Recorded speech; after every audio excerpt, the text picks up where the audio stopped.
Halo bro, selamat datang kembali di channel gua, Dunia Kreator. Channel di mana kita akan bahas serba-serbi tentang dunia konten kreator dan segala dinamikanya. Dan hari ini kita akan coba bahas tentang faceless sama channel face to camera. Biasanya ini sering dipertanyakan sama YouTuber pemula, apakah saya harus menunjukkan wajah di konten saya atau bikin konten faceless aja. Jadi sebenarnya pertanyaan ini tidak ada jawaban mutlak ya tentang benar atau salah, karena semuanya tergantung pada tujuan, karakter, dan strategi konten kalian. Tapi di video kali ini, gue akan beritahu secara detail kelebihan dan kekurangan masing-masing jenis konten ini supaya kalian bisa memutuskan mana yang paling cocok untuk channel kalian. Jadi disimak sampai habis, karena di akhir video nanti gue akan kasih tips gimana memilih strategi yang tepat berdasarkan niche dan goals kalian. Dan jangan lupa subscribe, karena subscribe itu gratis dan kalian gak harus bayar apapun menjadi subscriber. Dan bagi yang sudah subscribe, gue ucapin thank you bro. Jadi sebenarnya apa sih kelebihan dan kekurangan konten yang menunjukkan wajah ya? Ini biasa kita sebut sebagai face to camera konten. Apa sih kelebihannya dari konten tipe seperti ini? Yang pertama adalah membangun personal branding yang kuat. Ini adalah salah satu kelebihan terbesar dari konten face to camera. Karena ketika audiens melihat wajah kalian secara konsisten, mereka akan lebih mudah mengenali dan mengingat kalian. Personal branding ini yang sangat penting kalau misalnya kalian ingin membangun karir jangka panjang sebagai kreator. Contohnya seperti Raditya Dika, Rahel Goda, atau Jerome Pauline. Mereka semua punya personal brand yang sangat kuat karena audiens familiar dengan wajah dan kepribadian mereka. Kemudian yang kedua adalah koneksi emosional yang lebih dalam. Karena manusia itu adalah makhluk sosial yang secara natural itu lebih terhubung dengan wajah manusia lainnya. Jadi misalnya kalau kalian berbicara langsung ke kamera, audiens bisa melihat ekspresi wajah kalian seperti apa, bahasa tubuhnya bagaimana, dan emosi kalian itu terlihat gitu. Ini menciptakan suatu rasa kedekatan dan trust yang lebih cepat dibandingkan konten faceless. Audiens itu merasa seperti mereka kenal kalian secara personal, dan ini membangun loyalitas yang lebih kuat. Kemudian alasan yang ketiga adalah engagement-nya lebih tinggi. Data menunjukkan bahwa konten dengan wajah kreator itu cenderung mendapat engagement-nya lebih baik, seperti komentar, likes, dan share. Kenapa? Karena audiens merasa seperti mereka berinteraksi dengan teman, bukan hanya menonton konten yang impersonal. Kemudian alasan yang keempat adalah peluang monetisasi yang lebih beragam. Dengan personal brand yang kuat, kalian bisa lebih mudah mendapat brand deal, jadi brand ambassador, atau bahkan launching produk sendiri. Brand lebih suka bekerja sama dengan kreator yang punya wajah dan kepribadian yang jelas, karena lebih otentik dan relatable. Kemudian alasan yang kelima adalah fleksibilitas dalam berbagai niche. Konten yang face to camera itu cocok untuk hampir semua niche, mulai dari vlog, tutorial, commentary, review, hingga motivational content. Kamu punya kebebasan yang lebih besar dalam berkreasi. Dan selanjutnya untuk alasan keenam itu lebih mudah menunjukkan kredibilitas. Jadi ketika orang melihat wajah kalian, mereka cenderung lebih percaya pada informasi yang kamu sampaikan. Ini sangat penting kalau misalnya kamu buat konten edukatif atau expert konten di bidang tertentu. Tapi tentu saja untuk semua hal pasti ada juga kekurangannya. Beberapa kekurangan terkait konten face to camera adalah yang pertama, ini masalah privacy. Ini adalah concern terbesar banyak orang. Ketika kamu menunjukkan wajah di internet, kamu otomatis kehilangan sebagian privacy. Orang bisa mengenali kamu di jalan, dan informasi personal kamu itu bisa lebih mudah ditemukan.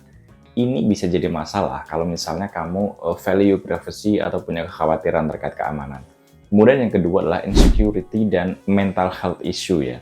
Tidak semua orang itu nyaman tampil di depan kamera. Ada yang merasa tidak percaya diri dengan penampilan fisik, ada yang kamera shy, atau ada juga yang takut dijudge oleh orang lain. Belum lagi kalau misalnya kamu dapat hate comment atau cyberbullying yang menjelang penampilan fisik, ini bisa berdampak serius pada kesehatan mental. Kemudian yang ketiga adalah tekanan untuk selalu tampil sempurna. Jadi ketika wajah kamu jadi brand, ada pressure tertentu untuk selalu terlihat bagus di setiap video.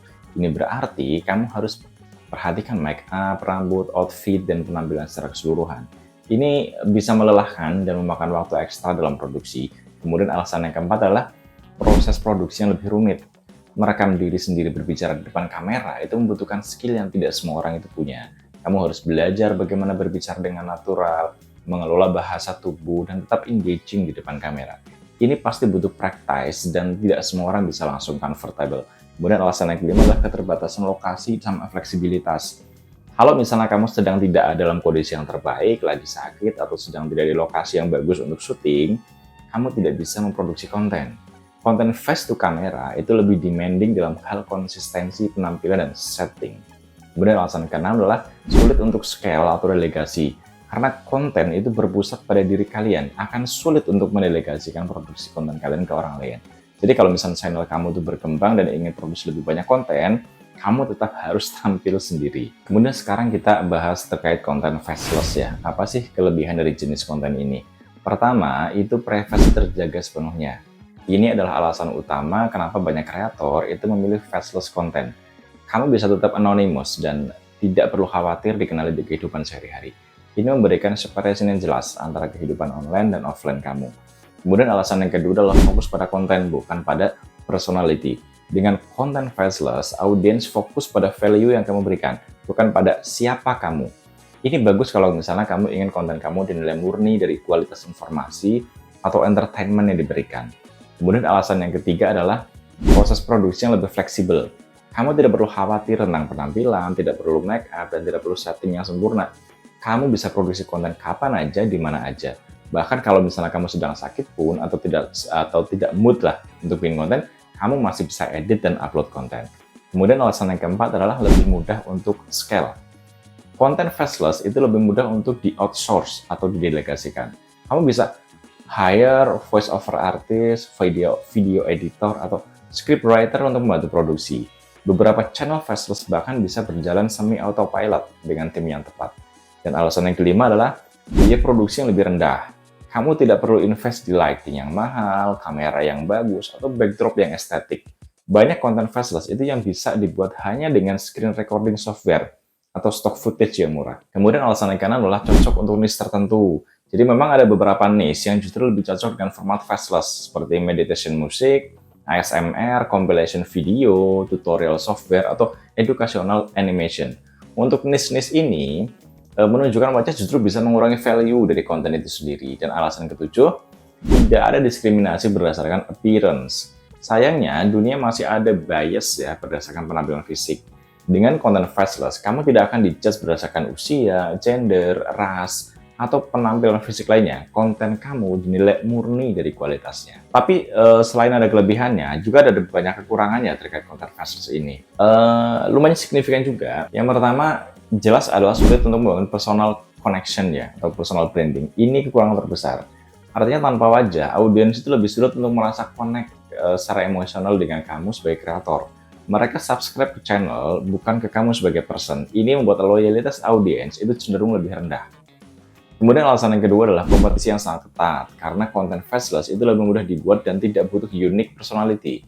Kompetisinya jadi sangat tinggi. Ada ribuan channel yang membuat konten serupa dan sulit untuk diferensiat dari diri kamu yang lain. Kemudian alasan yang ketiga adalah algoritma YouTube cenderung kurang favorable. Meskipun ini tidak absolut, data menunjukkan bahwa konten face to camera itu cenderung mendapat engagement-nya lebih baik, yang berarti algoritma lebih suka push konten tersebut. Sedangkan konten faceless itu harus bekerja lebih keras untuk mendapat views dan engagement yang sama. Kemudian alasan yang keempat adalah keterbatasan monetisasi. Brand deals dan sponsorship lebih sulit didapat untuk channel faceless karena brand biasanya ingin bekerjasama dengan wajah atau personality yang bisa represent produk mereka. Kamu bisa bergantung pada AdSense, yang mana tidak selalu menguntungkan, tergantung niche-nya kamu.